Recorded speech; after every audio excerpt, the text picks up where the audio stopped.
Faith of Friday, Viernes de Fe, con Ervin Amador.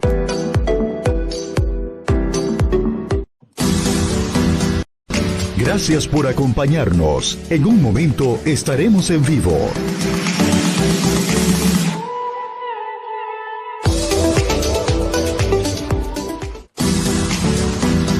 Gracias por acompañarnos. En un momento estaremos en vivo.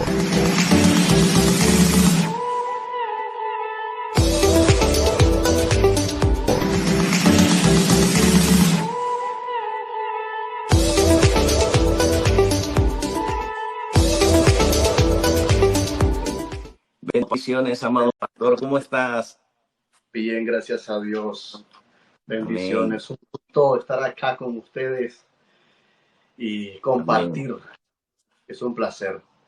Amén, amén. Es un honor para nosotros de que el día de hoy nos lleve esa palabra de fe, esa palabra de honra desde la amada tierra santa de Israel. Amén. Aleluya. Amén.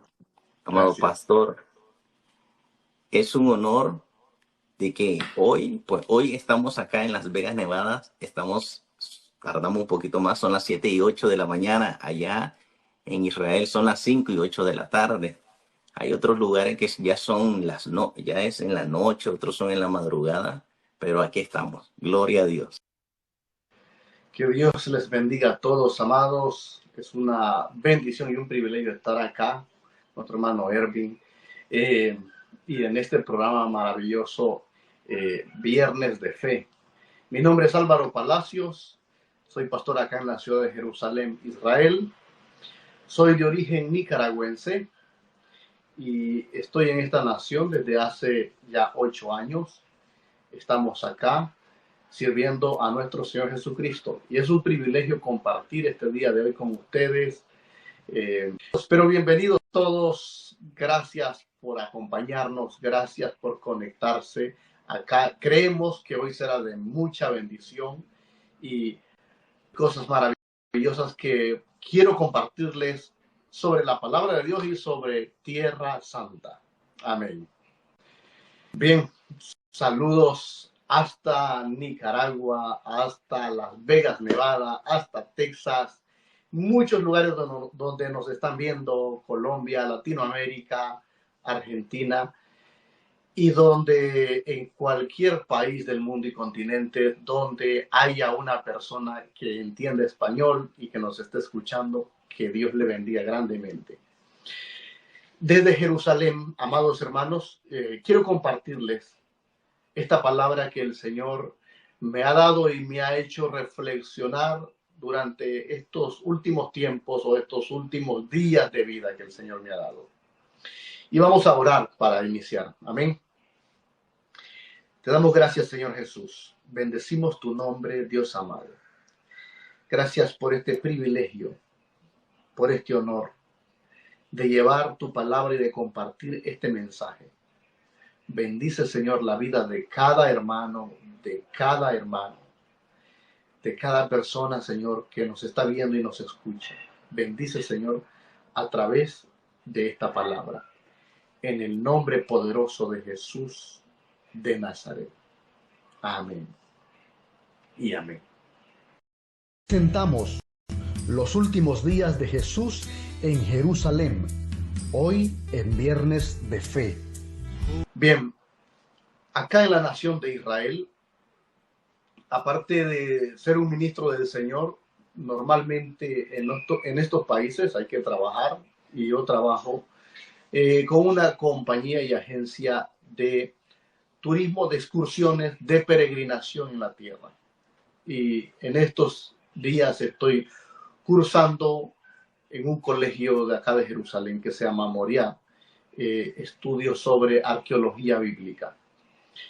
Entonces, ese tema me fascina a mí muchísimo, me encanta mucho, sobre lo que es el tema de los lugares donde el Señor caminó, de los lugares bíblicos, de la Tierra Santa, caminar tras las huellas de Jesús, recorrer los lugares que la Biblia menciona, es como estar dentro de la Biblia. y una vez más descubrir estos lugares que han estado ocultos ante los ojos de mucha gente y durante muchos años.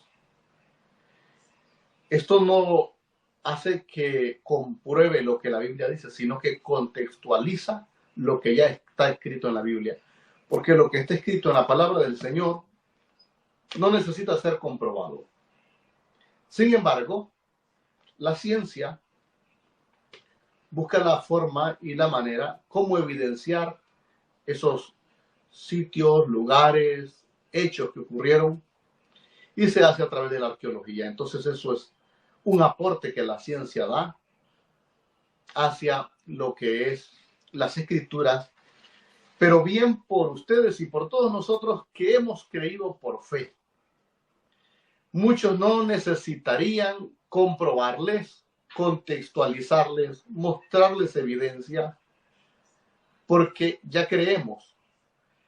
Pero hoy le vamos a llevar Tierra Santa hasta su hogar, hasta su pantalla, hasta su casa. Hoy le vamos a llevar Tierra Santa para que su fe crezca, para que usted vea las maravillas y contextualice con lo que ocurrió en la historia bíblica y lo que hoy nosotros leemos en las Escrituras. Hoy quiero hablarles sobre los últimos días de Jesús en la tierra. Ustedes saben que Jesús, su biografía, nació en Belén de Judea.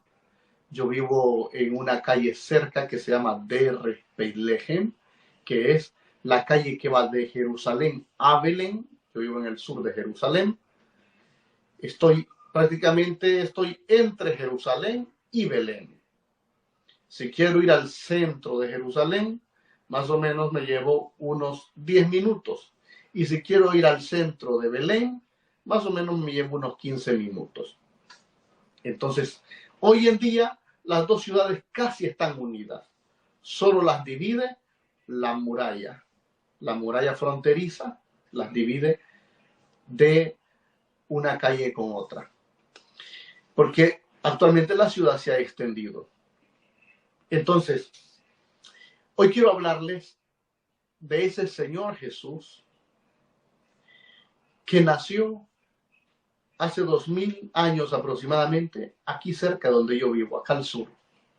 Y murió aquí a mi derecha, a unos 10 minutos en vehículo de aquí donde estoy yo. Entonces, ese tema sobre el Señor Jesucristo y sus últimos días es el tema que a mí me ha tocado mucho. Y hoy quiero compartirles con ustedes esos últimos días y esos últimos momentos y horas que vivió el Señor en esta tierra. Interesante porque nace en Belén y muere acá en Jerusalén, cerca de donde nació, pero se creció en Nazaret y su ministerio lo desarrolló en Galilea, Cafarnaúm, Caná de Galilea y toda la región norte, que de acá de Jerusalén son aproximadamente unas 3 horas en vehículo. En la época de Jesús había que caminar al menos 3 días para llegar desde, obviamente descansando en las noches, desde Galilea hasta Jerusalén. Aproximadamente fueron 3 días o tal vez más días que caminó José y María cuando vinieron a empadronarse a Belén. Caminaron desde Nazaret, vinieron hasta las montañas de Judea, donde vivía Zacarías, padre de Juan el Bautista. Esa era la distancia, a pie, en burrito o en carreta, en la época del Señor. Hoy en día solamente son 3 horas. Les estoy contextualizando esto para que ustedes más o menos tengan una evidencia de las distancias, se imaginen las distancias. A mí siempre me gustó la geografía. Y cuando yo estudiaba y miraba en el colegio lo de los mapas, América Latina, los países, Europa, los continentes, siempre me llamó la curiosidad dónde queda Tierra Santa Jerusalén, Belén, porque yo lo buscaba cuando era un niño de tercer grado, lo buscaba en el mapa de América Latina, allí no estaba. O sea, aparecen los departamentos de cada país. Obviamente hasta que descubriendo, poco a poco estudiando, uno se da cuenta de que eso es en Medio Oriente, un país muy lejano, otro idioma, no tenemos fronteras con los países latinos. Entonces, es algo que me intrigó y me gustó mucho la geografía y empecé a estudiar geografía y también lo de los mapas, y me encanta mucho todo este tema de la geografía bíblica y de la arqueología. Ahora, vamos a ir a la palabra del Señor en el libro de Éxodo, capítulo 12, del versículo 5 en adelante. Si el texto lo tenemos ahí en pantalla, me gustaría compartirlo. Después vamos a compartir Mateo, pero vamos a leer Éxodo capítulo 12, versículo 5. Dice, para leerlo, para entender mejor desde el 1. Habló Jehová a Aarón y a en la tierra de Egipto, y les dijo, este mes será para vosotros el principal entre los meses, o será el primero de los meses del año. Hablad a toda la congregación de Israel y decir, el día 10 de este mes tomará cada uno un cordero según las familias de los padres, y un cordero por familia. Pero si la familia es demasiado pequeña, que no baste para comer el cordero, entonces él y el vecino más cercano a su casa comerán uno, según el número de las personas. Conforme al comer de cada hombre, os repartiréis el cordero. El animal será sin defecto, macho de 1 año. Lo tomaréis de las ovejas y de las cabras. Lo inmolará toda la congregación del pueblo de Israel entre las 2 tardes. Tomarán de la sangre y la pondrán en los 2 postes y en el dintel de las casas en que lo han de comer. Esta fiesta y un evento bíblico que se ha venido haciendo desde la salida de Egipto. Desde hace miles de años el pueblo de Israel celebra lo que es la Pascua. En hebreo se llama Pesaj, que significa pasar por alto, que significa perdonar. ¿Por qué pasar por alto?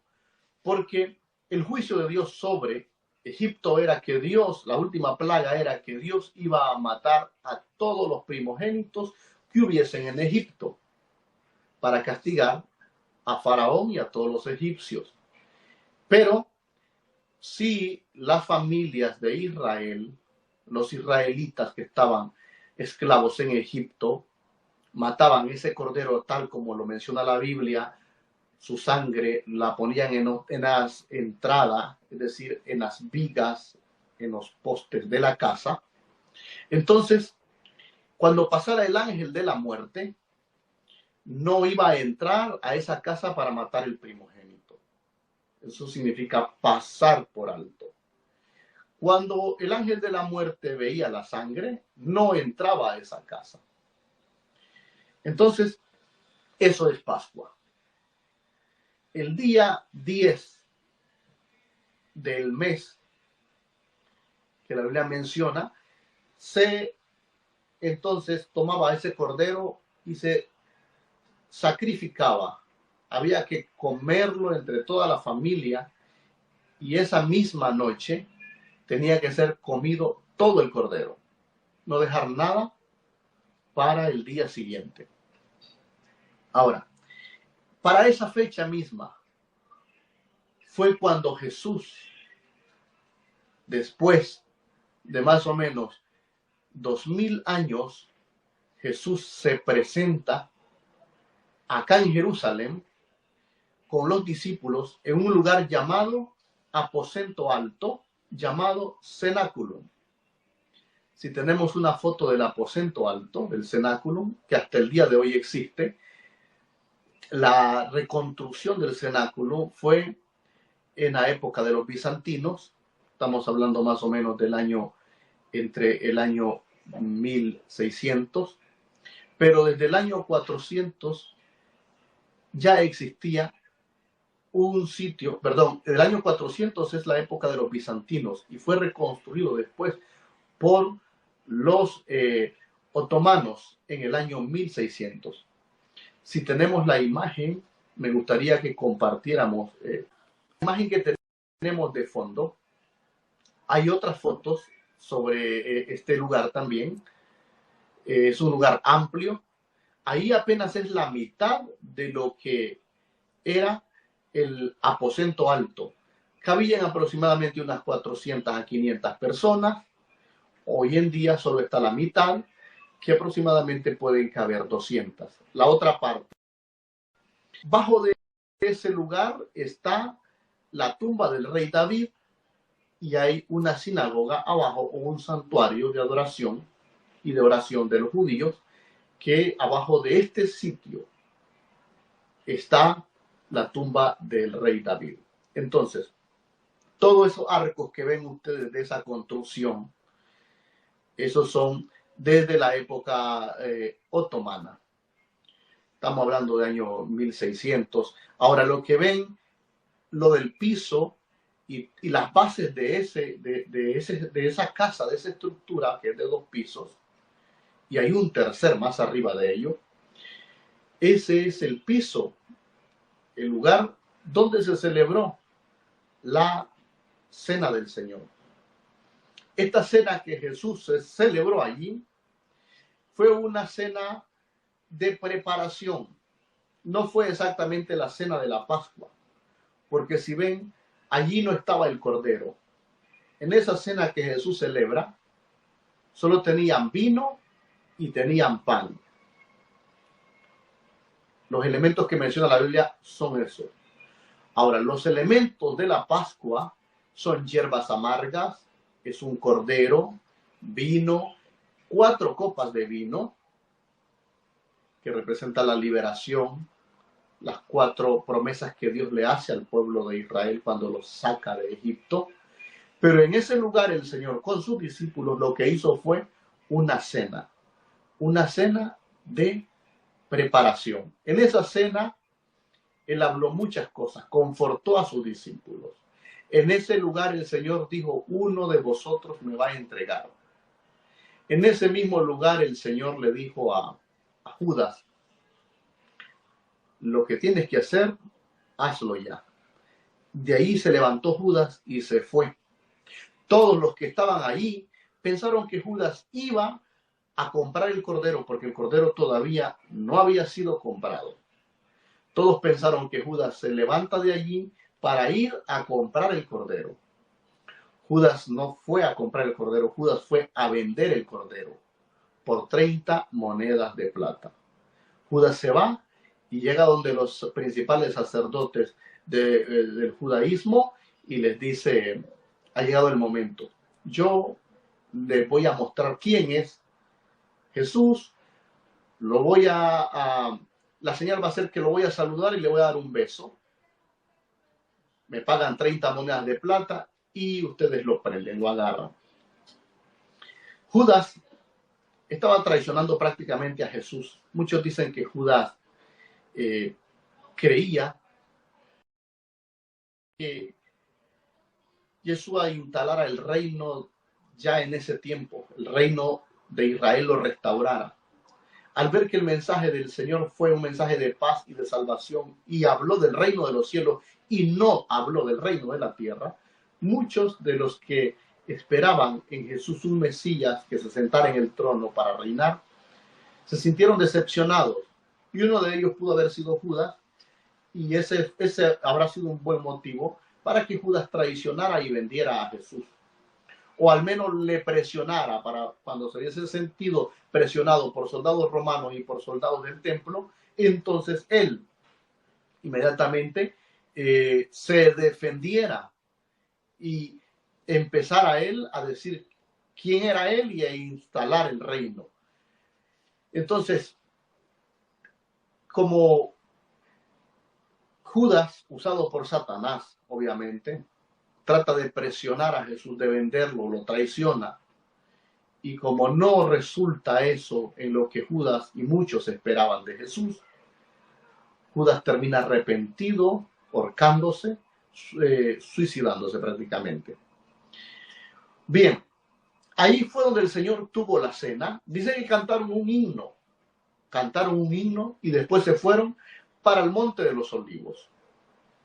Se van al Monte de los Olivos, que queda al frente del cenáculo, que está en el Monte de Sión. Caminan aproximadamente 1 kilómetro. Y el Monte de los Olivos era el lugar donde el Señor Jesús enseñaba a los discípulos. Y exactamente en ese lugar que estamos viendo es el huerto del Getsemaní, donde el Señor pasa esa madrugada o esa noche. Fue la noche más difícil que Jesús vivió y sufrió acá en la tierra. Allí hay una capilla llamada la iglesia de la agonía de Jesús, que es esa que estamos viendo al fondo, esa. ¿Ven esos árboles de olivos en todo ese así? En todo ese vallecito. Ese es el Valle del Cedrón. Ese es el Valle del Cedrón.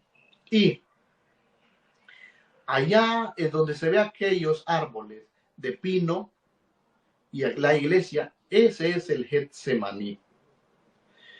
Para salir desde el monte de Sión, no me quite la imagen de allí, pastor, todavía. Para salir desde el monte de Sión y caminar hacia el Getsemaní, Jesús tuvo que haber caminado por ese valle. Por ahí Jesús caminó esa tarde después de la cena y subieron al Monte de los Olivos. Y después Jesús le dice a 2 de sus discípulos, uno de ellos, Pedro, le dice, vengan conmigo. Y Jesús se aparta a la distancia de 50 metros, que la Biblia menciona, a la distancia de un tiro de piedra, hasta donde una piedra llega, más o menos unos 50 metros. Se apartan ellos y Jesús empieza a entristecerse.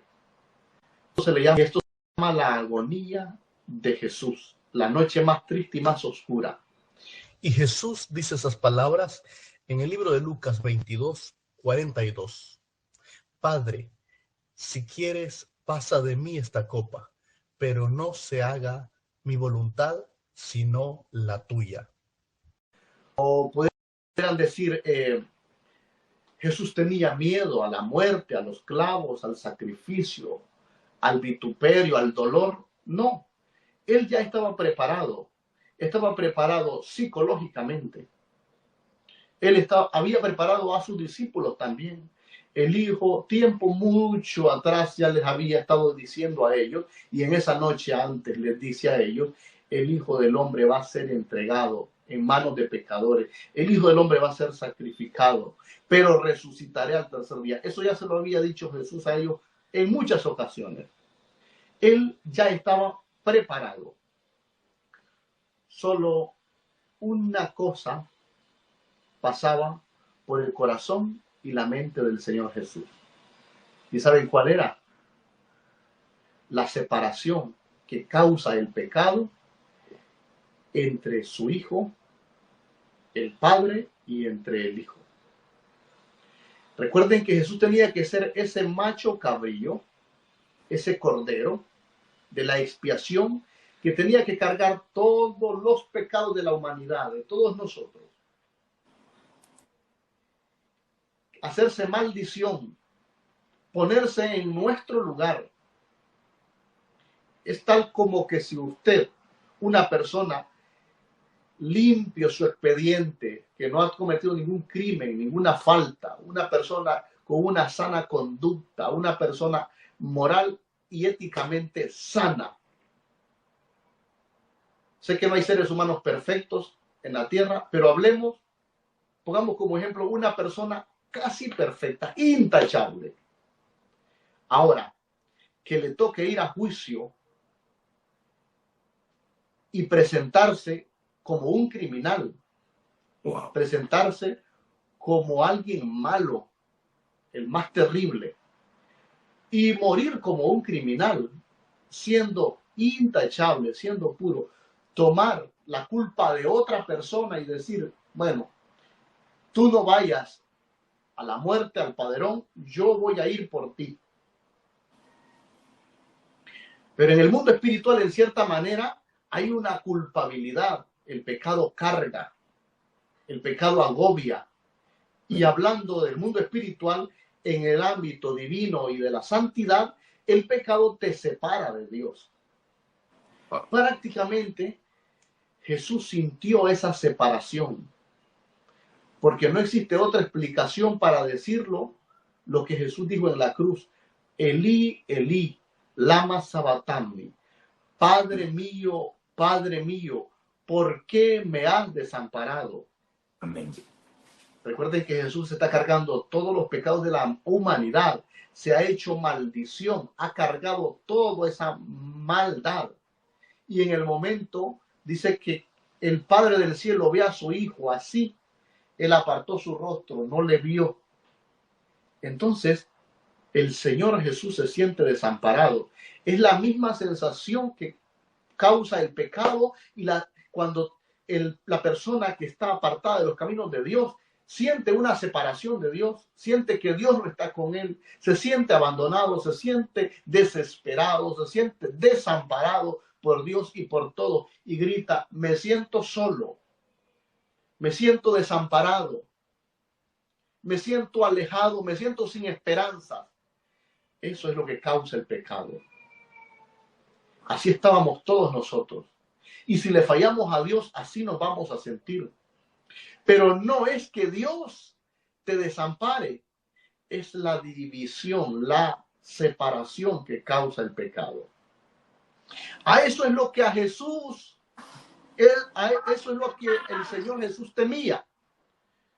Y a eso es lo que más le debemos de temernos nosotros, a la separación, al pecado, al peor enemigo. El pecado es más poderoso que el diablo. El diablo no te puede separar de Dios, pero el pecado sí te puede separar de Dios.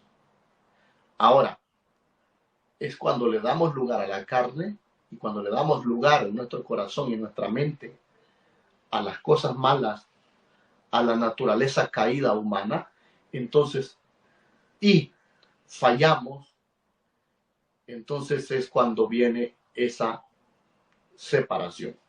Bien, por eso fue la noche más terrible y más fuerte del Señor Jesús. Es en la segunda ocasión que Dios Padre tiene que enviar un ángel para que lo conforte.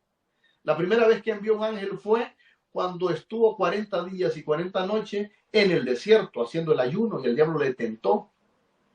Y después el Señor mandó un ángel para que le sirviera al Señor Jesús. Después de todo eso, no vamos a registrar hechos así como ese, hasta el día que el Señor llega al huerto Getsemaní. Y esa noche pasa esa agonía, esa tristeza tan fuerte. Y después de que pasa esa tristeza tan fuerte que dice que su sudor eran como gotas de sangre espesos, entonces el Padre le manda un ángel que lo conforte. Imagínense que, vamos a hacer un poco acá para salir en la cámara. Imagínense qué fuerte. ¡Qué fuerte! Ni los discípulos estaban dormidos, lo habían abandonado y todo eso. Sus seguidores, los que habían jurado morir por él. Fue tan estresante y tan fuerte que el Padre del Cielo tuvo que mandar un ángel para que consolara al Señor, a su Hijo, lo confortara. En ese Getsemaní, que la palabra Getsemaní viene de asitín. Asitín significa la aceituna del olivo. Asitín, aceituna del olivo. En hebreo es hatzitim. Viene la palabra Getsemaní, que es lugar de prensa, donde se procesa de la aceituna al olivo. Allí el Señor fue molido, procesado. Dice que lloró gotas de sangre. Y esos árboles que ven allí, hay algunos de ellos que les han hecho la prueba del carbono 14 y se dice que son muy antiguos, que son raíces de los árboles de la época, desde la época de Jesús. son raíces de esos árboles, porque el olivo tiene una peculiaridad muy interesante, y es que el árbol de olivo no muere. Su raíz, esa parte de las ramas puede morir, pero su raíz vuelve a renacer nuevamente y a surgir un árbol. Por eso se dice que el árbol de vida es representado con el árbol de olivo. Bien, el Señor en esa madrugada está en ese lugar. Judas llega y ahí sucede algo muy interesante. Y es que cuando Judas llega, los de la guardia del templo se quieren asegurar que en verdad es Jesús.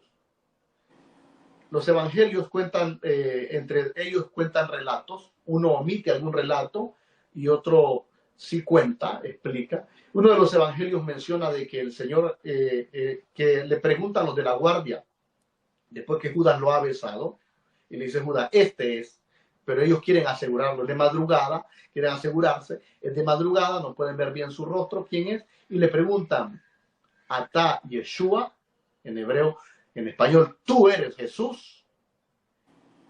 Y Jesús le responde, yo soy.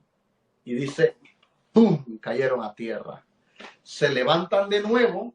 A ver, si yo soy guardia y alguien me dice, yo soy, y yo caigo a tierra, estaré muy loco para acercarme y quererlo prender y agarrarlo. No podré hacerlo, si no me puedo ni acercar a él, caigo a tierra. Estoy poniendo el ejemplo. ¿Cómo puedo acercarme a él, a una persona poderosa? Le vuelven a preguntar, ¿tú eres Jesús? Se levantan ahí, sacudiéndose el polvo, la tierra. ¿Tú eres Jesús? Y les dice, yo soy. ¡Bum! Otra vez caen a tierra. Y cuantas veces le hubiesen preguntado y cuantas veces Jesús le hubiera respondido, yo soy, hubieran terminado mareado, tanto caer y levantarse, tanto caer y levantarse. Pero, como el Señor Jesús, Él dio su vida, no se la quitaron, Él voluntariamente le dice, yo soy, llévenme. Y se dejó prender porque Él es ese Cordero de Dios. Ahora, si Él ha querido destruirlos en ese momento, cuando Él dijo, yo soy, los hubiese destruido, no hubiesen podido contra Él. Pero ¿de dónde viene la palabra yo soy? Recuerdan que en la zarza hubo un hombre que subió al monte, y cuando vio la zarza que no se apagaba, y él preguntó a Dios, ¿quién eres? Y le respondió Dios, yo soy. Le dijo Moisés al Señor, dame tu nombre porque yo voy a ir al pueblo a decirles que he hablado contigo y que los liberarás de la esclavitud en Egipto.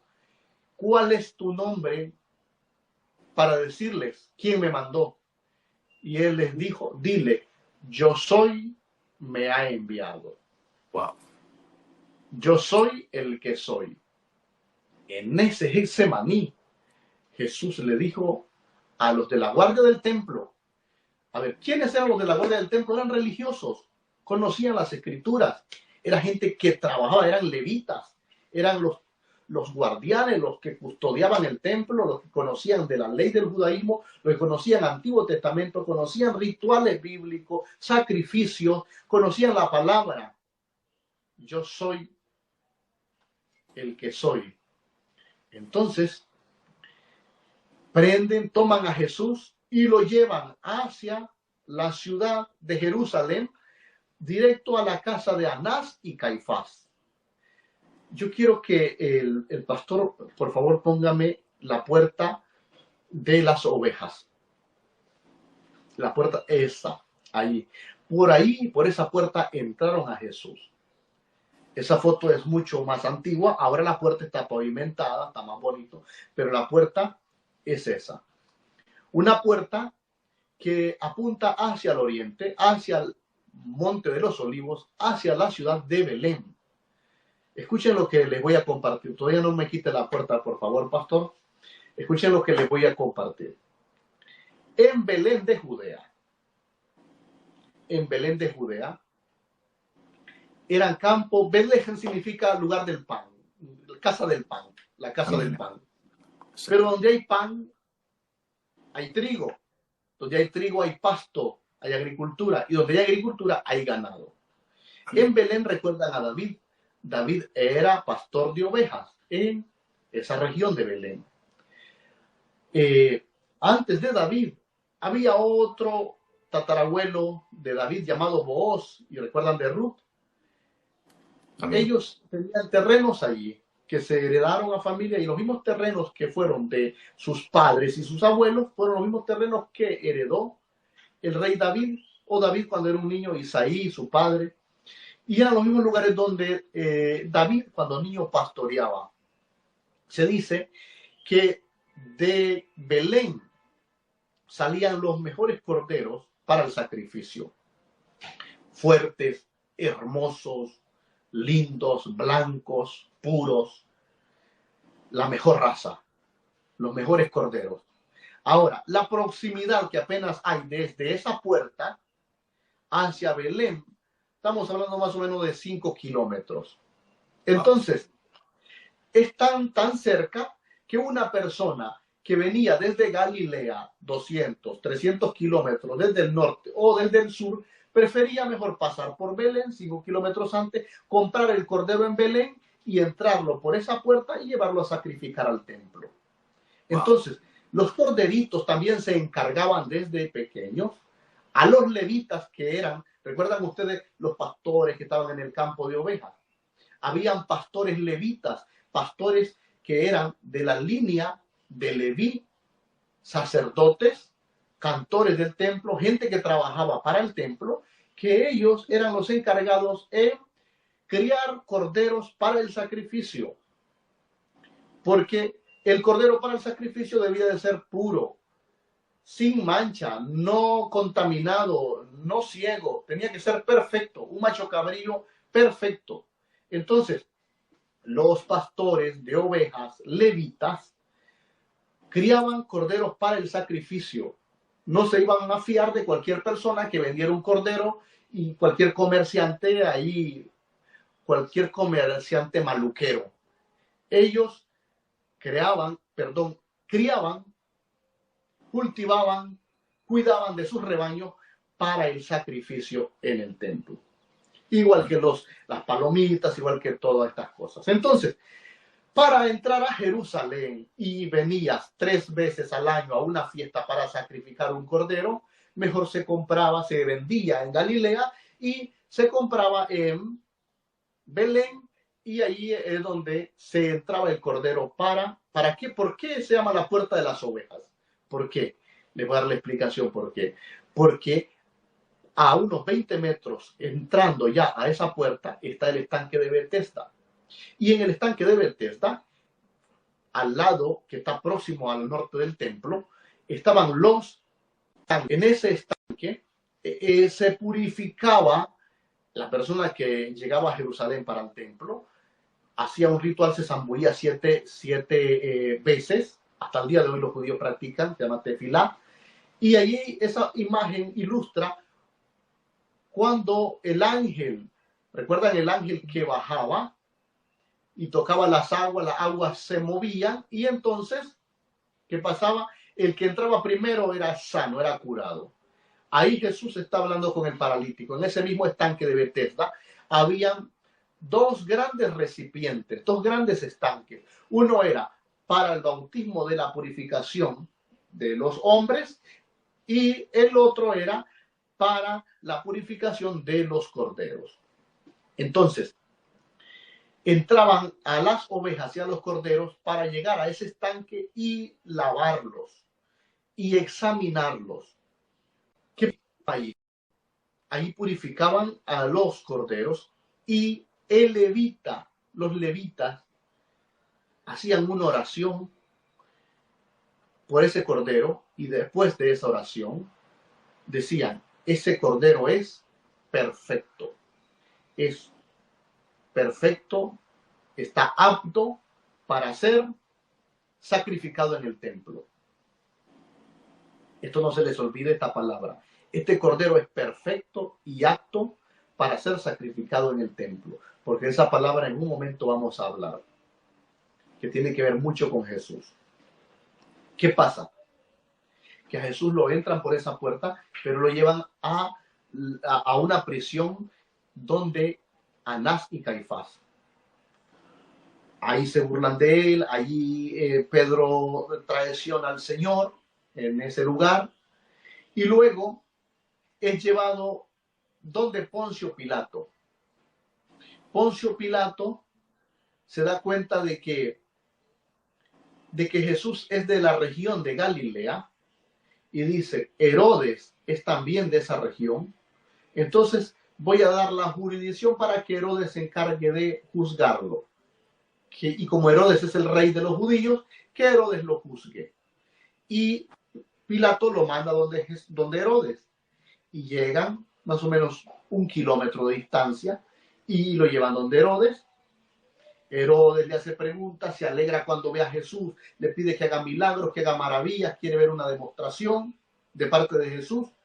Herodes no estaba tan interesado en crucificarlo y en matarlo. Herodes quería un milagro, quería un shock de parte de Jesús. Hace un tiempo yo tuve un sueño. Yo tuve un sueño con el rey Herodes. Wow. Y yo miraba al rey Herodes, lo mismo que la Biblia menciona, lo miraba a Herodes haciéndolo, pidiéndole al Señor Jesús que hiciera una demostración milagrosa, que se levantara en el aire, que hiciera un show.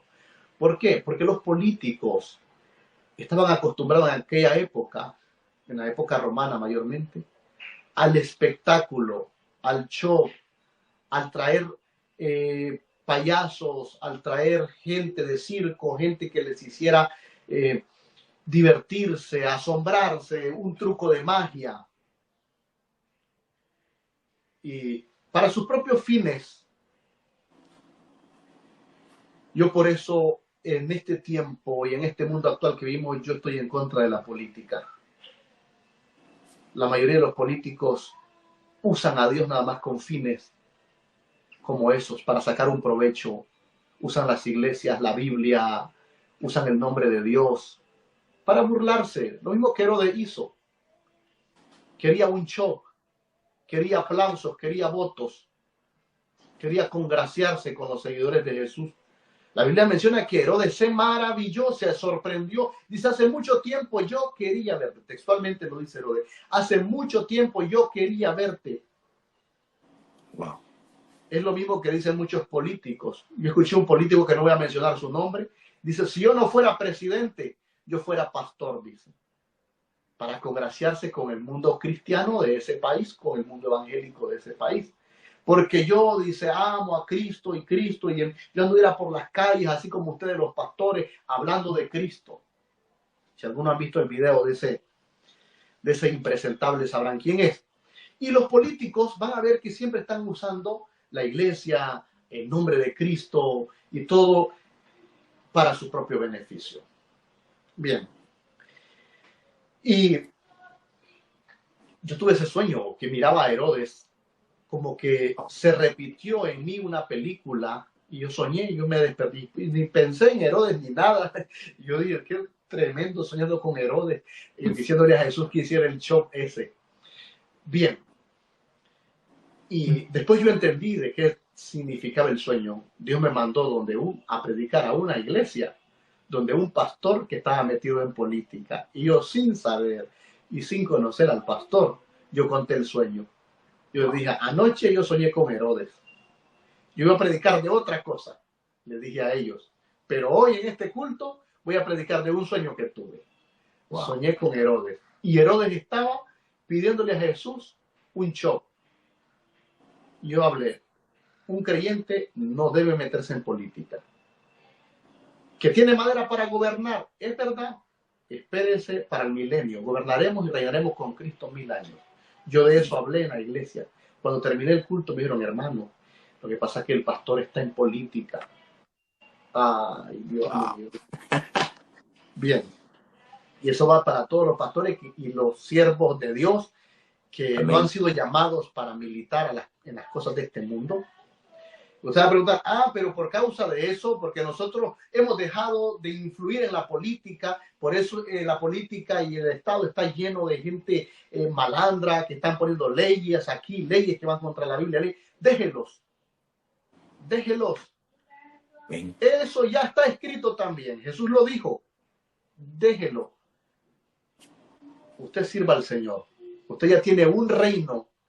Usted ya tiene un gobierno. Usted ya tiene una ciudadanía.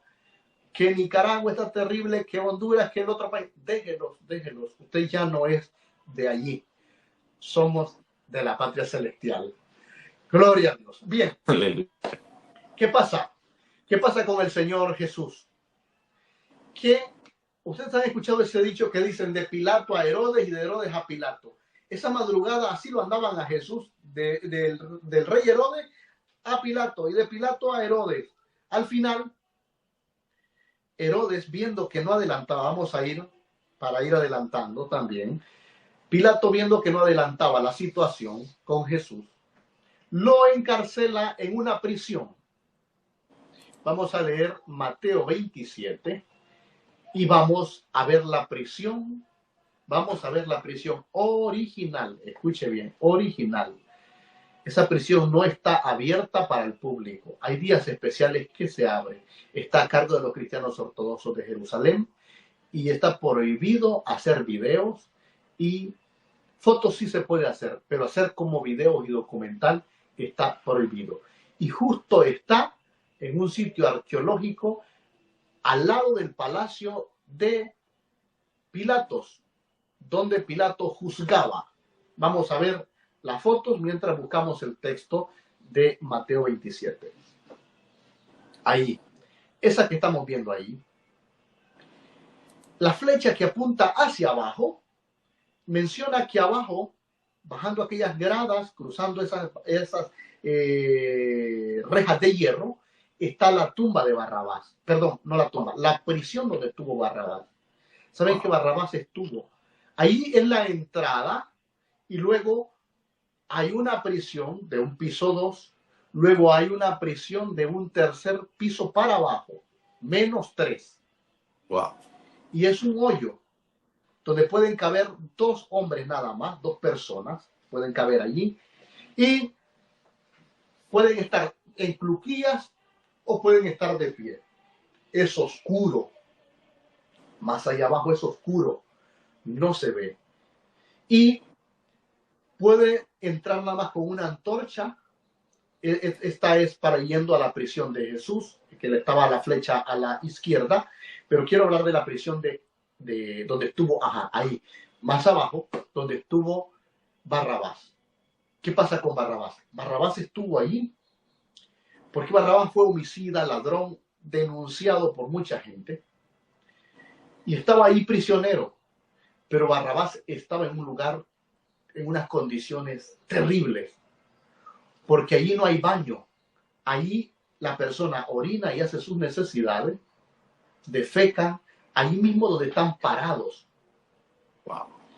Y se soportan su mismo olor y su orín día y noche y en un lugar oscuro, en una fosa oscura. Allí están los que son condenados, los condenados más terribles.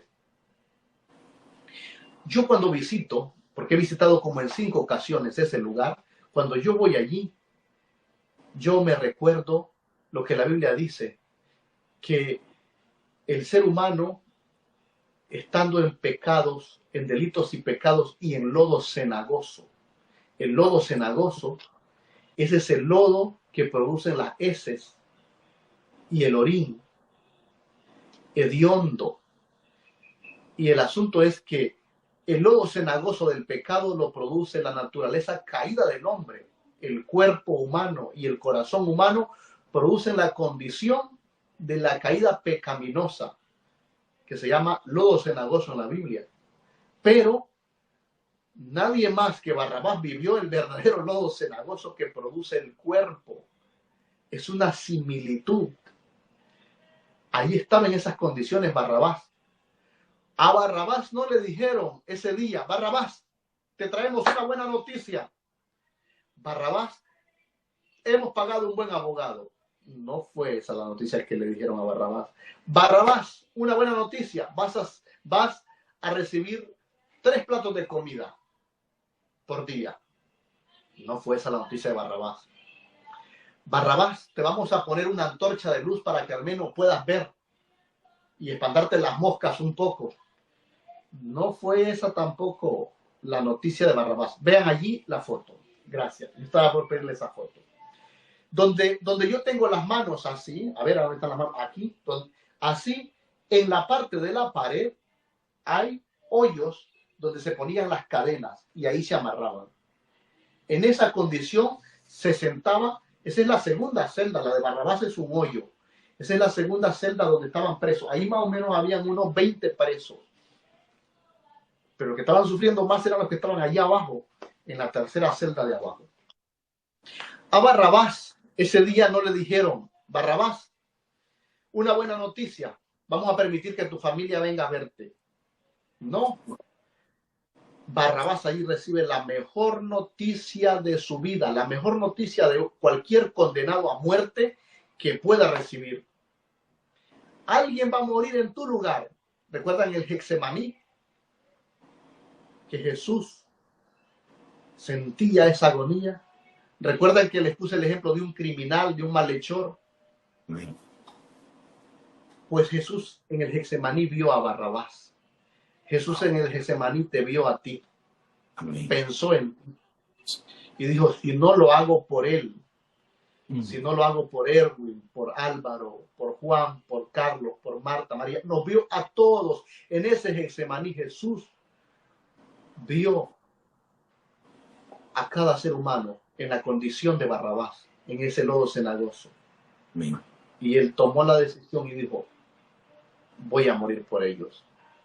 Wow. Yo voy a morir en su lugar. Voy a tomar sus culpas. Si por favor me sigue avanzando la foto. Y hay una foto donde está la prisión de Jesús. Ajá, allí se entra. Allí es, todo eso es roca, hermanos. Eso es roca fina que le hicieron a puro cincel.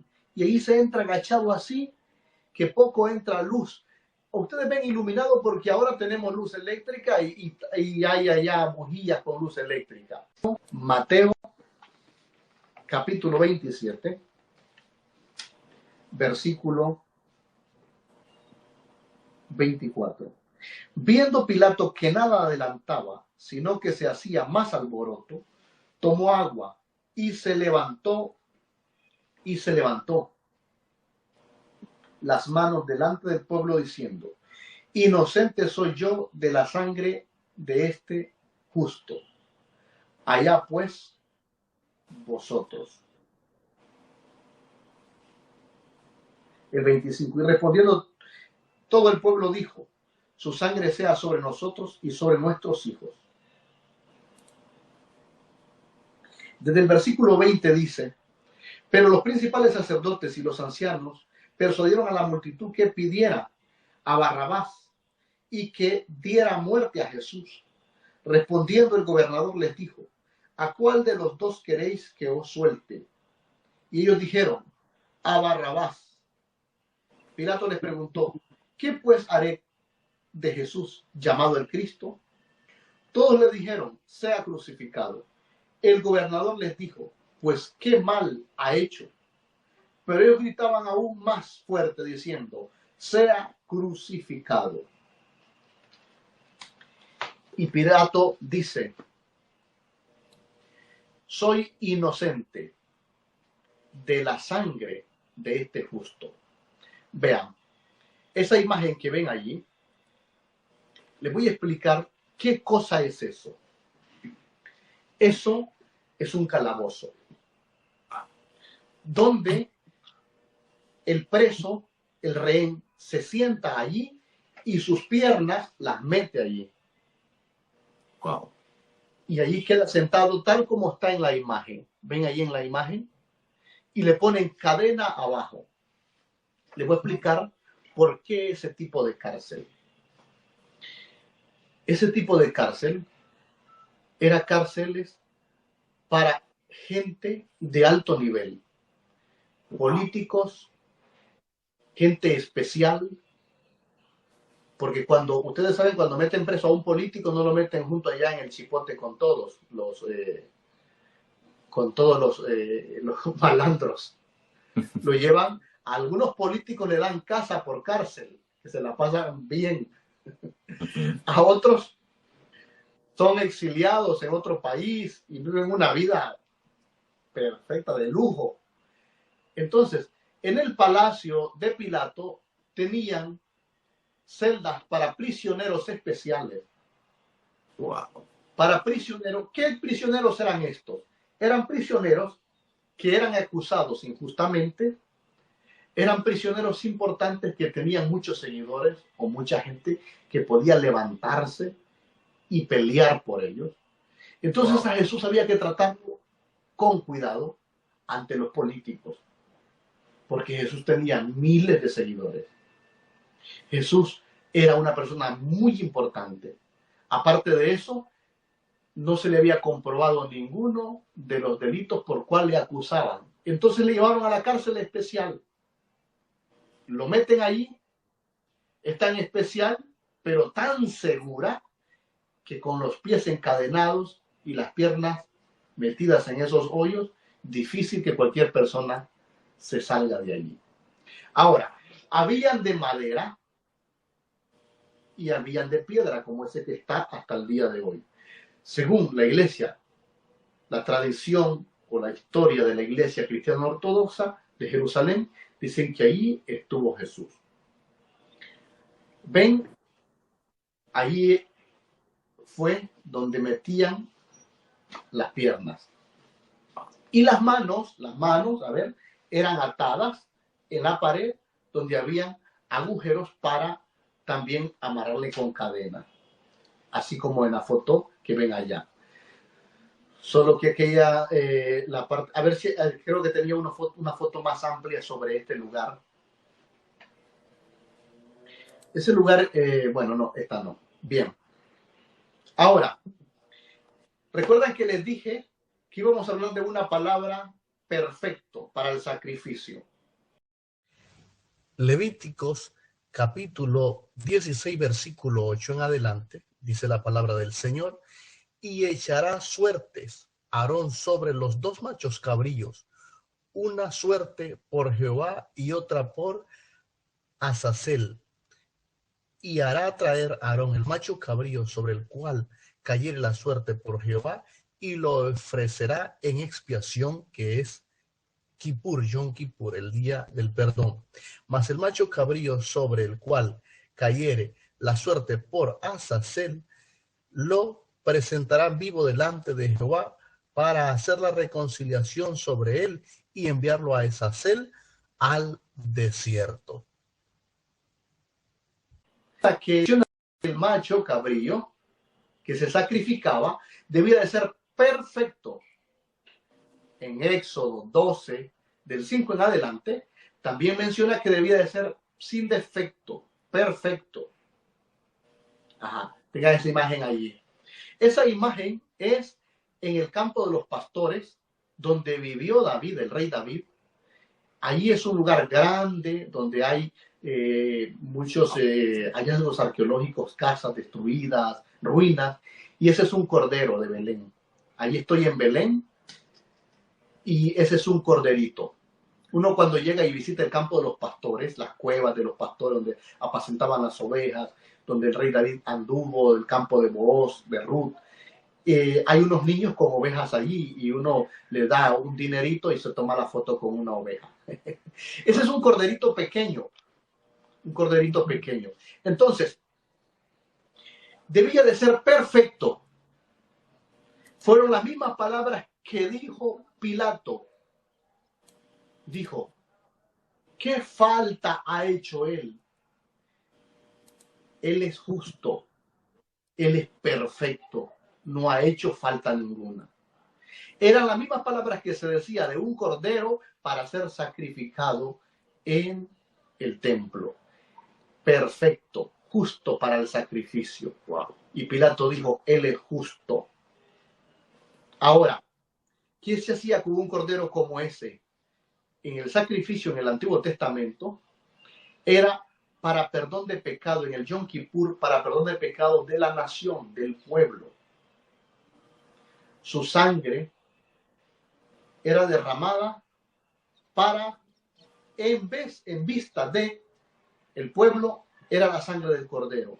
¿Y qué dijo el pueblo de Israel? Dijeron los judíos de la época: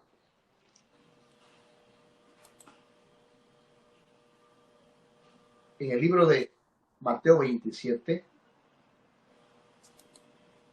24, las manos delante del pueblo diciendo: inocente soy yo de la sangre de este justo, allá vosotros. Y respondió en el 25, y respondió todo el pueblo, y dijo: su sangre sea sobre nosotros y sobre nuestros hijos. Entonces le soltó a Barrabás, y habiendo azotado a Jesús, lo entregó para ser crucificado. Ahora, ustedes recuerdan, en el libro de Levítico, capítulo 17, habla de una fiesta llamada el Yom Kippur, que es el día más sagrado del judaísmo. En el Yom Kippur se escogían 2 corderos, 2 machos cabrillos, y uno era elegido para ser sacrificado en el templo, y el otro era elegido para ser soltado y mandado a la muerte a Bezazel, llamado a la muerte, al desierto, al destierro. Al que se mandaba al desierto se cargaba con los pecados, se golpeaba y se decía: va al Guienón, al infierno. Y al otro se sacrificaba y se derramaba la sangre para presentarlo delante de Dios. A uno se mataba dentro de la ciudad y al otro se mataba fuera de la ciudad. Esto mismo es un símbolo de Barrabás y de Cristo. A Barrabás lo soltaron y lo mandaron fuera, libre. Y a Jesucristo lo sacrificaron. Ahora, por mucho tiempo se ha enseñado judeofobia, antisionismo, y hemos heredado de la Iglesia Católica, hemos heredado un odio hacia el pueblo de Israel o hacia el pueblo judío, que los judíos mataron a Jesús, que los judíos crucificaron al Señor, que estaban cegados por el odio, por la envidia, lo mataron. Pero hoy yo les voy a decir algo. Era el único pueblo elegido y el único pueblo que Dios conocía para poder llevar a cabo el sacrificio del Cordero de Dios. Les voy a poner en contexto.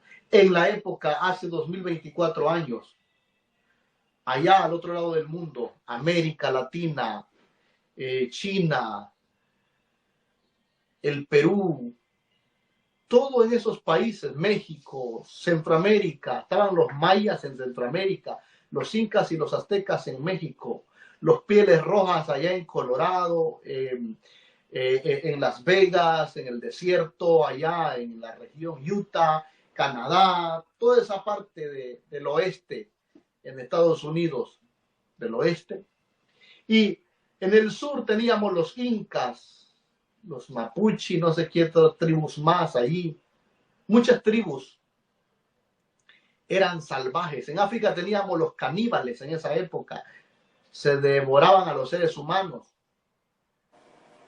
Los incas, mayas, los apaches y toda esta gente adoraban a dioses falsos. Mataban seres humanos a dioses falsos. Al dios de la lluvia. No tengo que explicarles mucho sobre esto. ¿Ustedes creen que esas generaciones y esas tribus iban a ser elegidas por Dios para llevar a cabo el sacrificio del Cordero de Dios. ¿Qué conocían de Dios eso? No conocían nada. ¿Qué sabían esos del Edén, del Génesis? ¿Qué sabían esos de Abraham? No sabían nada, eran bestias, animales. Hablando en el sentido espiritual, ya me estoy enojando, perdón. Eran caníbales. Adoraban la lluvia, cualquier cosa, se comunicaban por el humo, los apaches.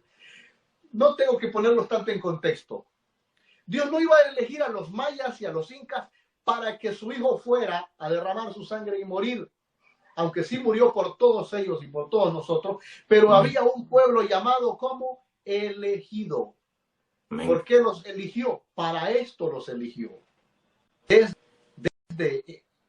Desde la muerte de Abel, y que Dios eligió a Sem, hijo de Adán, en reposición de Abel, y su descendencia llega, su genealogía, Mateo capítulo 1 en adelante, Lucas 2 en adelante, su genealogía llega hasta Jesús.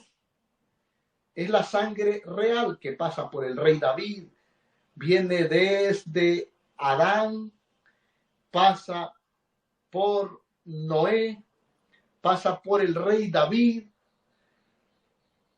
pasa hasta Salomón y Abraham más atrás, los patriarcas, al final llega hasta Jesús. Y un pueblo llamado el pueblo levita, que entendía los sacrificios, porque todos los utensilios y los enseres del templo eran símbolo representando lo que un día iba a ocurrir, y era una imagen de todo lo que está en el cielo. Dios a Moisés le dio toda una revelación en el Sinaí de lo que en el cielo había. ¿Y quién estaba en el cielo? Jesús. Y todo esto representa a Jesucristo. Bien, por esa razón, el pueblo de Israel yo lo llamo sacerdotes. Sacerdotes.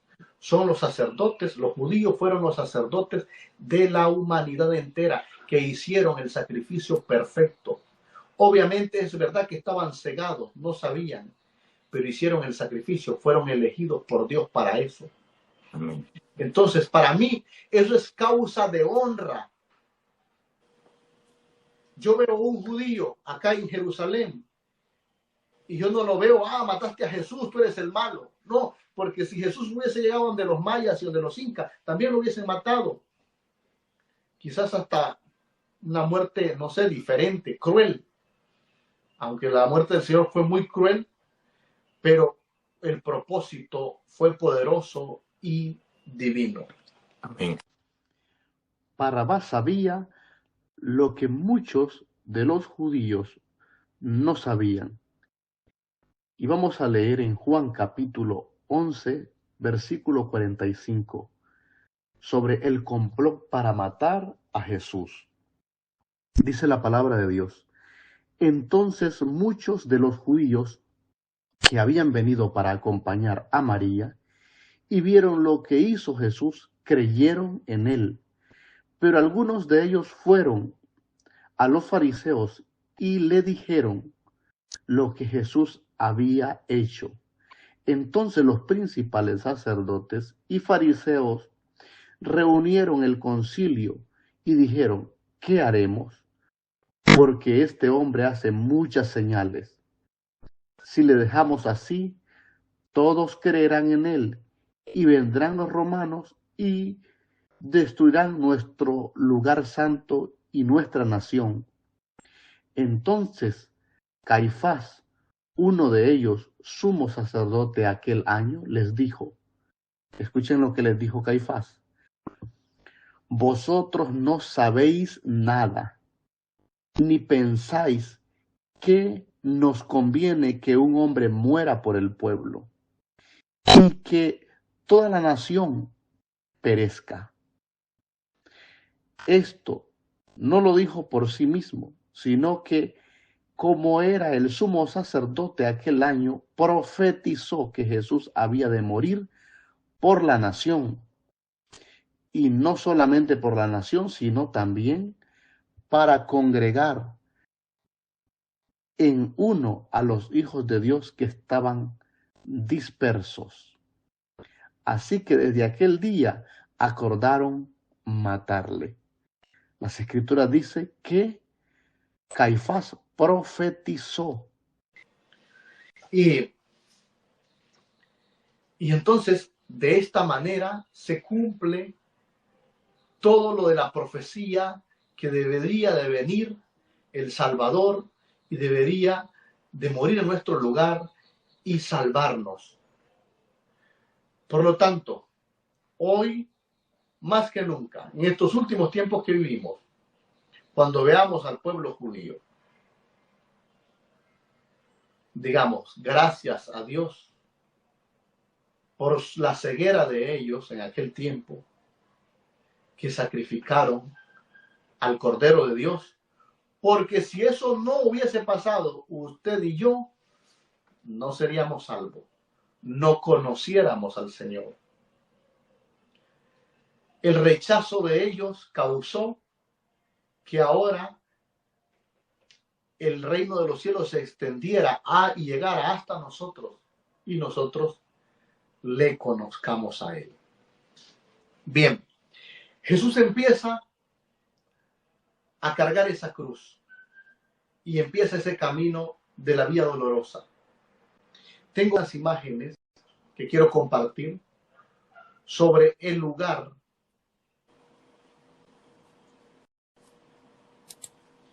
hoy en día. La Iglesia Católica enseña que hay 14 estaciones, que se recorren esas 14 estaciones. La Biblia no menciona si hay tantas estaciones. Allí es la vía dolorosa actual. Pero la original de la época de Jesús, ahí, deténgame esa imagen ahí. Ven aquí el arco de allá al fondo. Son arcos. Ese arco. A ver cuál mano sale. Ese. El arco que está allá al fondo. Ese es un arco llamado arcos romanos. Apenas esa es la mitad de la calle. Y el otro arco sigue. Se unían dos arcos. Hay varios en la vía dolorosa como esos.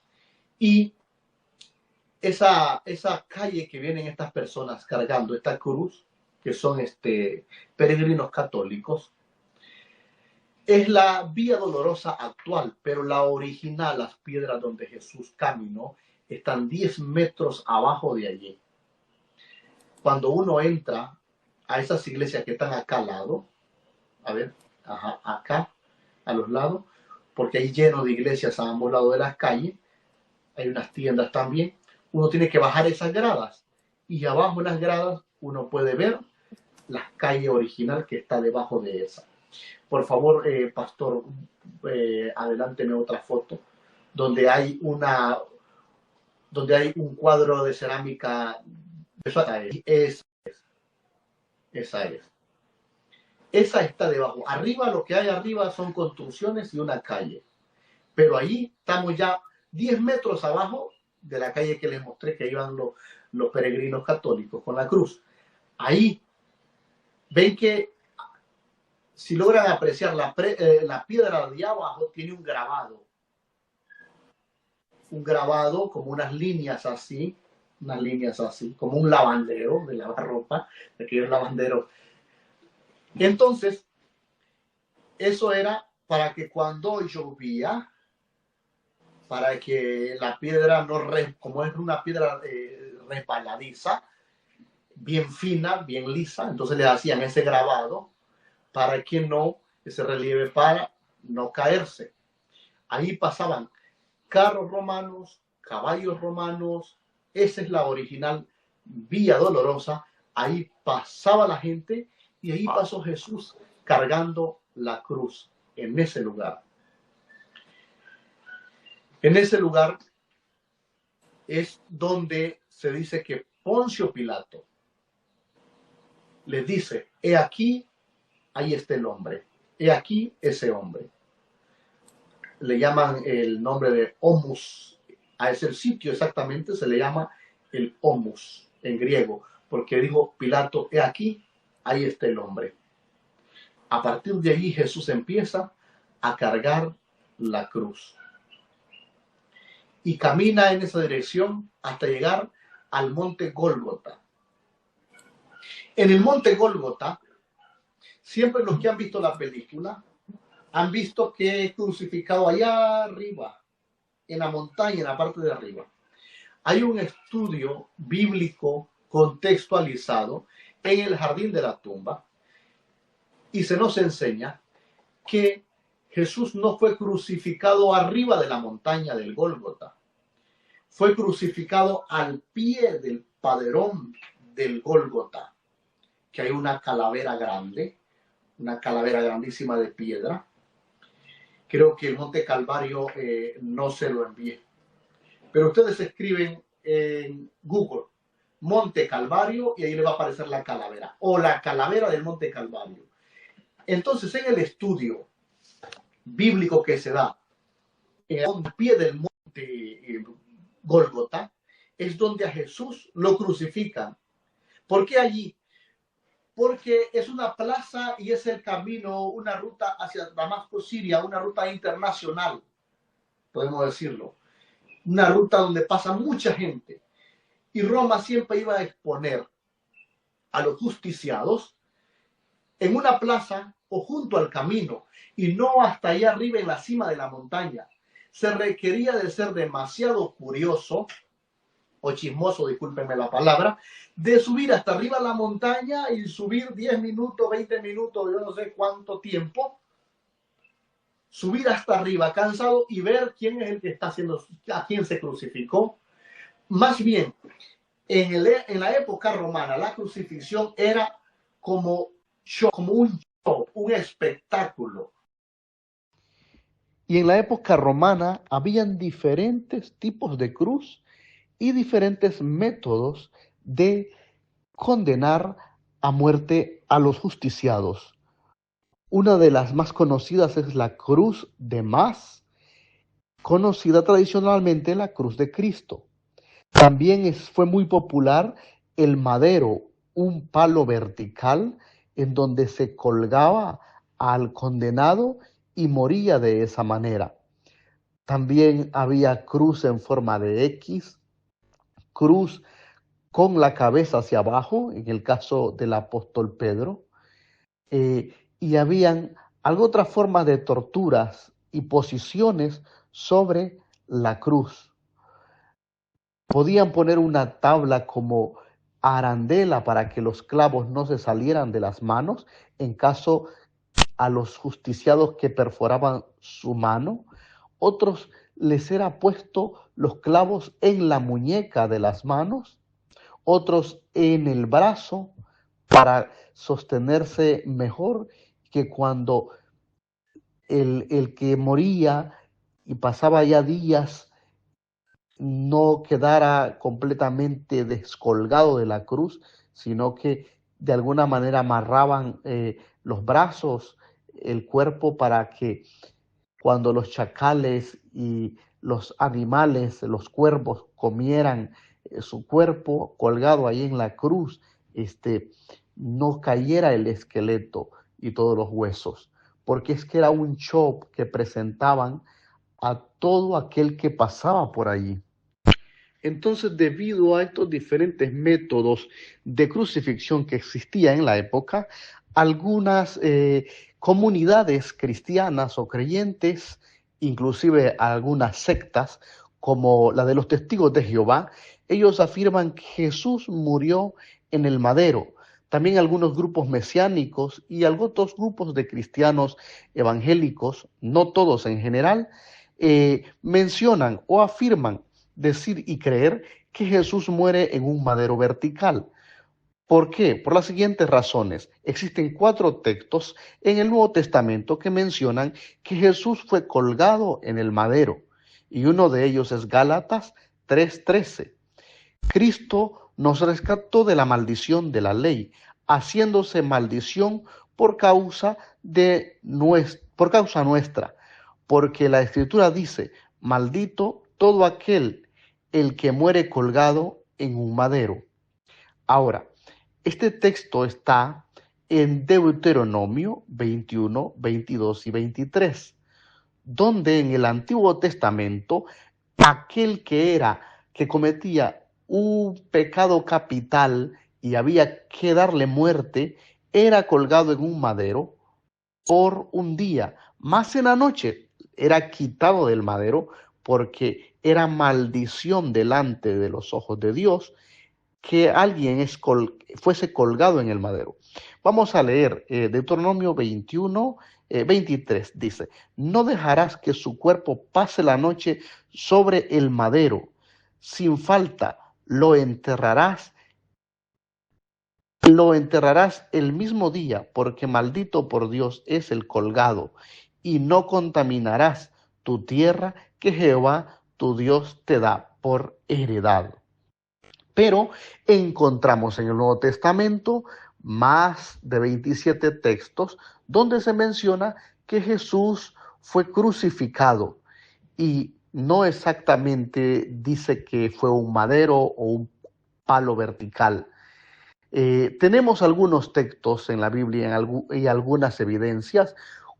Una de ellas es que se le puso un letrero sobre la cabeza. Cuando alguien es colgado en el madero, porque sí hubieron muchos colgados en el madero, sus manos estaban hacia arriba. Y en el caso de la cruz que se menciona según los evangelios, Mateo 27:37, dice que se le colocó sobre la cabeza el nombre, este es Jesús Nazareno, Rey de los Judíos. Luego vamos a ver que Tomás le dice a Jesús, muéstrame las manos. Y le mostró entonces dónde le traspasaron sus manos. Y como ese texto hay muchos otros, que Jesús les mostraba las heridas en sus manos, la señal de los clavos donde él fue perforado en sus manos. Por esa razón se ha creído por mucho tiempo la iglesia cristiana tradicionalmente que Jesús muere en una cruz en forma de más. Sin embargo, hay estudios donde se menciona científicamente y en el Instituto Bíblico en Jerusalén se habla mucho sobre la crucifixión del Señor, en especial en el Jardín de la Tumba se han hecho estudios y también en el Instituto Moriad de Jerusalén, donde es un instituto de arqueología bíblica e historia. Entonces, se dice que existen, en el estudio del Jardín de la Tumba, se dice que la cruz era relativamente pequeña, que el condenado a muerte estaba suspendido a unos cuantos centímetros de la tierra y que las personas podían acercarse y verle de una manera cerca al condenado a muerte y poder de esa manera burlarse, escupirle, insultarle, mientras éste agonizaba muriendo. Tampoco ellos afirman si la cruz era en forma de más o vertical. Por otro lado, hay muchos estudios científicos que afirman que le es imposible al cuerpo permanecer colgado en el madero o en la cruz a través de clavos que traspasen las manos, es decir, las manos no soportarán el peso del cuerpo y de esta manera el cuerpo colapsará hacia adelante. Por eso entonces se dice que si la cruz era en forma de más, entonces que los brazos de el condenado a muerte les podían ser cruzados por detrás de la cruz como abrazando la parte horizontal de la cruz y clavar su mano por detrás de la cruz. O de otra manera habrá sido amarrar los brazos de él y luego clavar así las manos como conocemos normalmente. Sin embargo, la Biblia no menciona, no especifica si los brazos de Jesús estaban extendidos sobre la cruz en forma de más. Tampoco afirma de que era un palo vertical. De esta manera, entonces, nosotros podemos ver muchos y estudiar muchas diferencias sobre la crucifixión de Jesucristo. La hipótesis bíblica, histórica, científica, también tradicional, que ya conocemos, de tradición por las imágenes, a través de la Iglesia Católica también, y poder enriquecer nuestro conocimiento. Sin embargo, sabemos que la palabra del Señor principal es que Él murió por nosotros. Ahora, vamos a ver que la palabra cruz, que aparece más de 40 veces en el Nuevo Testamento, en el griego, viene del griego stauros, pero stauros no significa una madera en forma de cruz o una madera que es de manera añadida a otra madera, pegada a otra madera a ella, sino que stauros es palo también, es un palo vertical. De manera que no vamos a crear una doctrina de esto, sino que lo decimos o lo compartimos más bien a manera para enriquecer el conocimiento bíblico. Lo más importante es que Jesús murió por nosotros y nos salvó. Eso es lo más importante. ¿Sabe qué pasaba? Esto que le voy a decir es fuerte y horrible. Se dice que por día Roma crucificaba a más de 10 personas, incluyendo adolescentes. ¿Por qué personas inocentes? ¿Por qué los inocentes? Jóvenes, adolescentes. Porque padres se habían levantado contra el imperio, contra Herodes, contra Pilatos. Entonces, como no podían agarrar al padre, agarraban al hijo y lo crucificaban, justiciaban. Ellos le llamaban justiciar. ¿Qué pasa? Que mataban, crucificaban a 10 personas casi diario. Wow. Y la crucifixión era terrible. Se dice que la mejor forma o la forma correcta de crucificar, normal en una cruz, pero estos brazos, los brazos, se metían por detrás de la cruz y se clavaban por la parte de atrás de la cruz. No como lo pinta la Iglesia Católica, el cuadro han visto así, a ver, ¿dónde está la foto? Aquí. Y que le ponían los clavos aquí en las manos, aquí y acá, y crucificado así. Se dice que era con los brazos para atrás, metido así, y en la parte del madero, no con los pies así, sino con los pies al lado. A ver, no tengo la cámara, al lado. Entonces, en la parte del ojo del pie, ahí se metía el clavo, en el ojo del pie, y en el otro ojo del pie. Entonces quedaba como las piernas abrazando, ¿me entienden? ¿Sí me explico? Si me entiende el pastor, estamos bien. Amén, amén, claro que sí. Porque está comprobado, escuchen lo que les voy a decir, esto es ciencia y estudio lógico.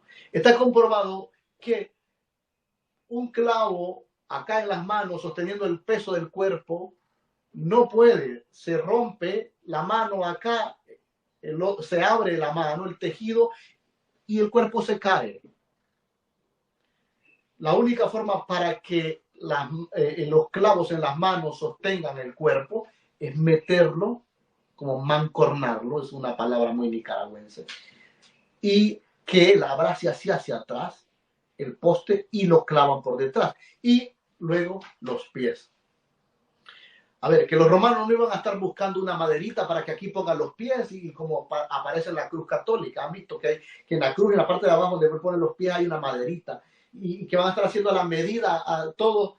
Se dice que una cruz podía servir para varios y los mismos clavos los arrancaban después y los usaban para clavar a otros porque eso era todos los días. Acá en Jerusalén tenemos, en uno de los museos de Jerusalén, un clavo más o menos de unas 6 pulgadas, donde está así ensartado un talón. En ningún otro sitio se han encontrado estas cosas. pero esto fue algo muy Wow. inusual. ¿Por qué inusual? Porque después que el muerto se descarnaba y tiraba todas sus vísceras y se los comían los cuerpos allí, agarraba Roma el cuerpo y lo iba a lanzar al Guenón, al infierno llamado. Wow. Pero era un shock, cómo los cuerpos se comían los ojos de la persona, cómo se podría allí. Y entonces después lo zafaban los clavos y lo iban a tirar.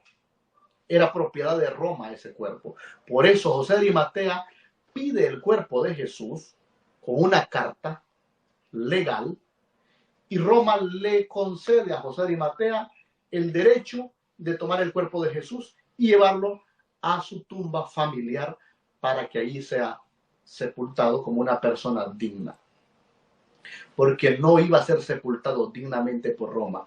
Roma iba a dejar que el cuerpo se pudriera o se lo comieran los cuervos, lo arrancaran, le quebraran las piernas y lo iban a tirar al Guiena, al infierno.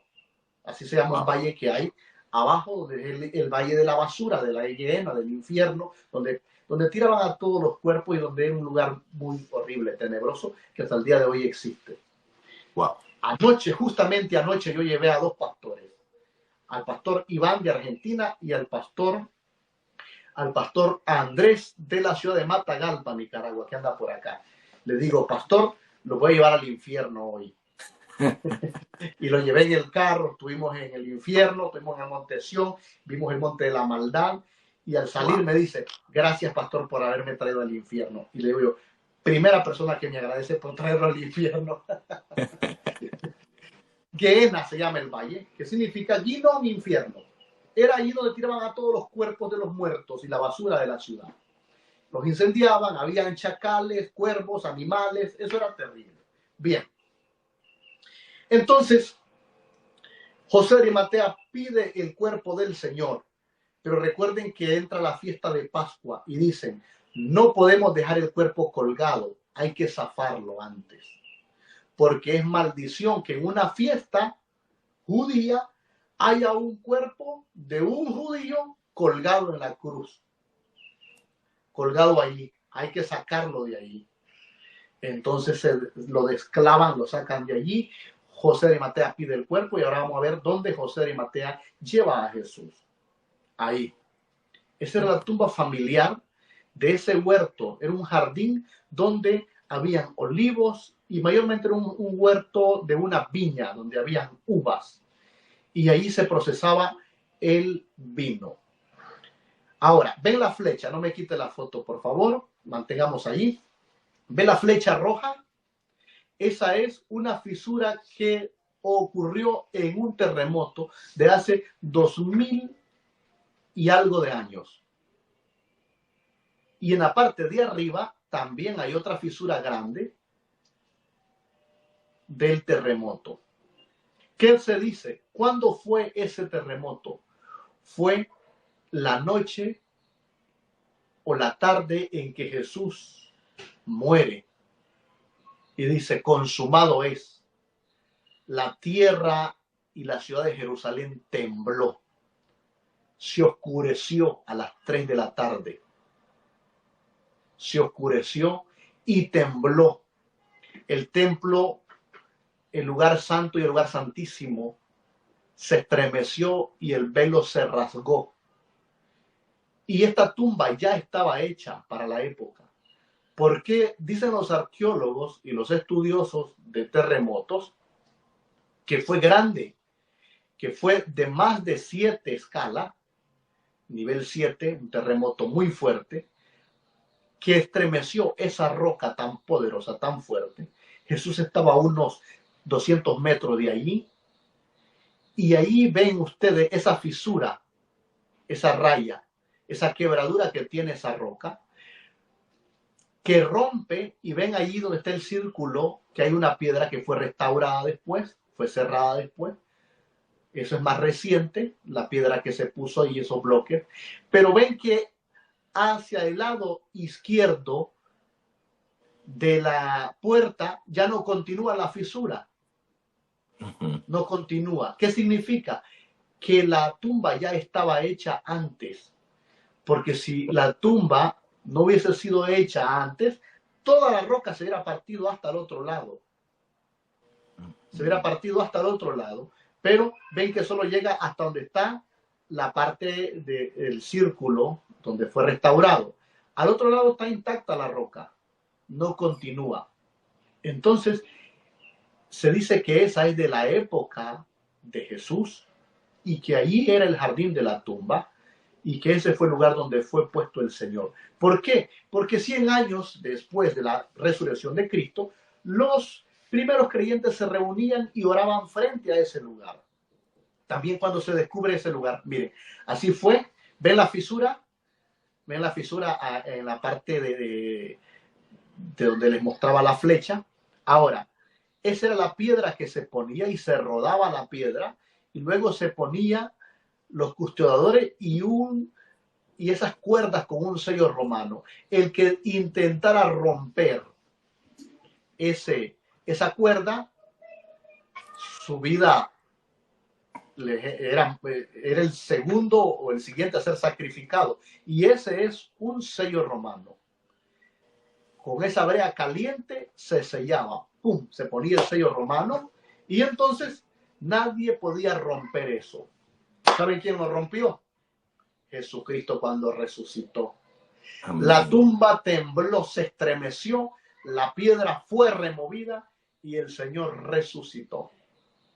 Por eso, nosotros cuando vamos a la tumba del jardín, nosotros decimos, ¿por qué buscáis aquí al que vive? Él no está aquí, Él ha resucitado. Cuando nosotros vamos a la tumba está vacía. Él resucitó. Yo quiero que me ponga imágenes de la tumba, pastor. Otras imágenes. En la parte de adentro, otra, esa no, esa ya la vimos.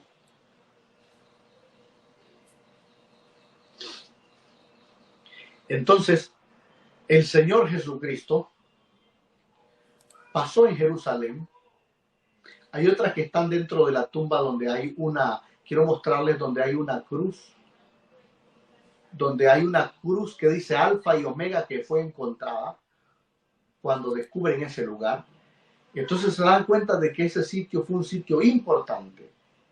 Fue un sitio donde los cristianos se reunieron. También encontraron una cisterna y encontraron un lagar de uva. Ahí avánceme con las imágenes, pastor. Había visto que sí la tenía, la parte donde está la cruz de Alfa y Omega. Esa imagen es cómo era Jerusalén en la época de Jesús. Ese es un cuadro. Ese mosaico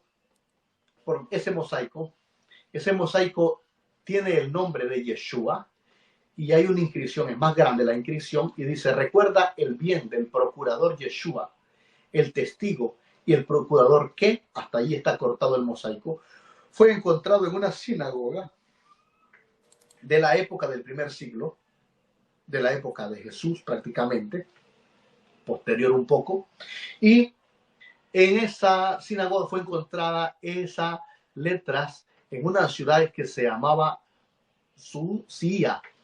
Y esa ciudad era habitada por una gran cantidad de creyentes. Ahí tenemos la cruz.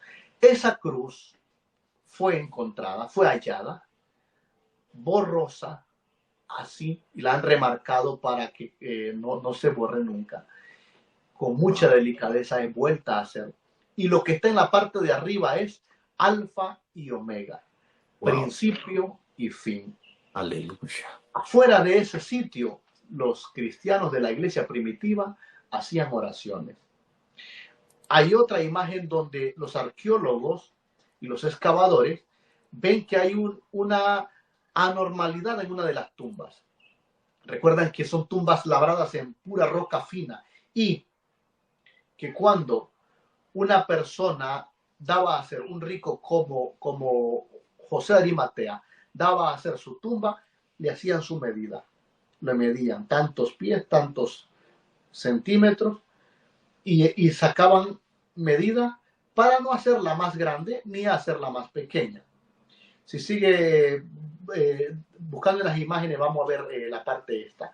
Entonces, ¿qué pasó? Que Jesús es enterrado en una tumba prestada.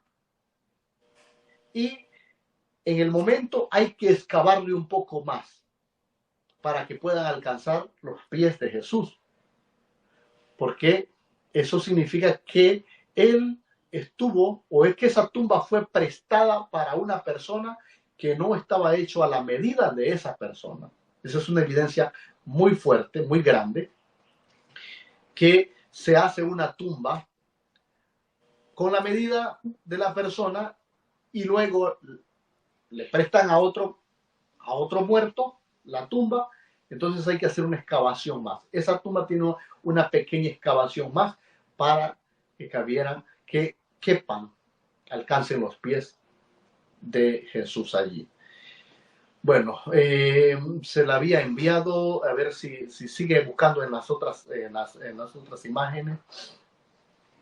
Bueno, la verdad que ahí mandé bastantes imágenes. Yo creo que le llené la memoria de tantas imágenes en la computadora. Bien, yo quiero ir cerrando por acá. Les he dicho todo esto porque nosotros hacemos un recorrido de fe acá en Jerusalén que se llama Sobre las huellas de Jesús, o caminando los últimos pasos de Jesús en Jerusalén. Y vemos gente que es tocada por Dios, gente que es impactada al ver esas rocas. ¿Qué dice la Biblia? Si los hombres callaren, las piedras hablarán. En Jerusalén, en Tierra Santa, no vemos tantos predicadores. Muchos podemos estar silenciados por algunas leyes, pero esas piedras y esas rocas, esas montañas, esos valles, esas cuevas, esos hallazgos arqueológicos, esas tumbas, esas ruinas, nos hablan de que en este lugar estuvo Jesús y que en ese lugar fueron lugares de acontecimientos grandes, maravillosos, que marcaron la historia. De allí, de ese alfa y omega, de esa tumba, el Señor resucitó. Ahí está. Gloria a Dios. Aleluya. Ven en la parte del fondo de la tumba, ven una sombra oscura. Tal vez en la foto no se apreciará tanto, pero en vivo y directo, cuando nosotros vamos, se ve un escarbado más. Se ve que se hizo una excavación más y que fue a prisa, porque ahí había que poner esa tarde el cuerpo del Señor Jesús. Entonces esa fue la fosa, esa que están viendo justo ahí de frente, la más grande. Ahí fue puesto el cuerpo del Señor Jesucristo. De ahí Él resucitó. Ahora ven que ha sido, la tumba ha sido forrada, repellada, bonita, pero eso es pura roca. Eso es pura roca. Cuando no la habían, yo la conocí cuando no habían puesto el repello del cemento para protegerla. Es puro cincel, como lo dice la Biblia, una tumba hecha en una roca, una tumba nueva. Y solo los millonarios y la gente rica e importante tenían el poder económico para poder darse ese lujo de hacer una tumba y como una bóveda de lujo en la actualidad. Jesús no, sí. Jesús resucitó al tercer día. Él está vivo. Él no tiene los brazos cruzados. Él tiene los brazos abiertos para recibirte, para esperarte, para abrazarte, para amarte, para perdonarte. El Cristo de la gloria que nosotros adoramos y servimos, resucitó. Que palabra que nos está compartiendo nuestro querido amado pastor Álvaro Palacios, y gracias a ustedes por sintonizarnos y por dar like a esta programación. Les invito a la segunda parte de este programa poderoso que muy pronto lo estaremos transmitiendo con nuestro querido pastor Álvaro Palacios desde Jerusalén, Israel. Shabbat Shalom, bendiciones. Gracias por sintonizarnos en Face of Friday, Viernes de Fe. Santiago 2:17 dice: Así también la fe, si no tiene obras, es muerta en sí misma. Faith of Friday.